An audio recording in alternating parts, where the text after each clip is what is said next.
Hello everyone, time for another Down from the Shelf review. This is Christian Bale edition, so I've chosen The Dark Knight, of course. Now, if you may have seen my interview with Christian Bale recently. I had a bunch of his movies up behind me. He did comment, and I did point out The Dark Knight. I think that this movie is an absolute masterpiece.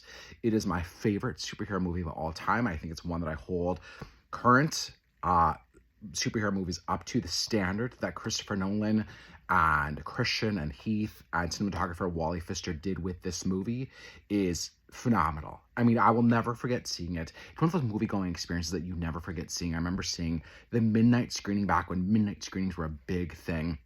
So the IMAX theater at the Minnesota Zoo, the largest IMAX in the state at the time. The theater no longer exists, which is a travesty. No need to get into that. But to sit there as the credits started, midnight, to see this movie, I sat with my friend Damon, and I was blown away by what they accomplished, blown away by Heath Ledger's unforgettable performances. I think one of the best superhero villain performances of all time. Of course, he won the Oscar for it. He's no longer with us. His death still hits me very deep. And one of the things I loved about his take on the Joker is that he was this agent of anarchy and chaos. You never knew what to expect from him. He was a total, he lied, he made things up, he just was pure chaos.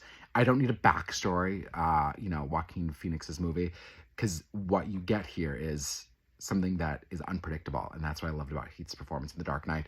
There are certain scenes I will never forget. There are certain moments I'll never forget in this movie, whether it's the semi-scene and the Joker rolling out of it, whether it's when they catch the Joker and they turn the lights on and Batman is standing right behind him. The beginning, I mean, the whole opening sequence at the bank is phenomenal, and Wally Pfister and Christopher Nolan's use of IMAX cameras on here is phenomenal. I love this movie. And frankly, I think that the whole Dark Knight trilogy, let's put them in order here. Batman Begins, The Dark Knight Rises, is impeccable. And I know that Dark Knight Rises gets a lot of flack. It was hard to come out from The Dark Knight and expect something better, but I think that this is actually a really strong movie, and I'll defend it every day. So there you go. That's my Down from the Shelf review. The Dark Knight. This is Christian Bale edition. Don't forget to watch my full interview with Christian Bale for his new movie, The Pale Blue Eye. It's now on my YouTube channel. Just search Paul's Trip to the Movies on YouTube. And, I mean, do yourself a favor. Go watch The Dark Knight.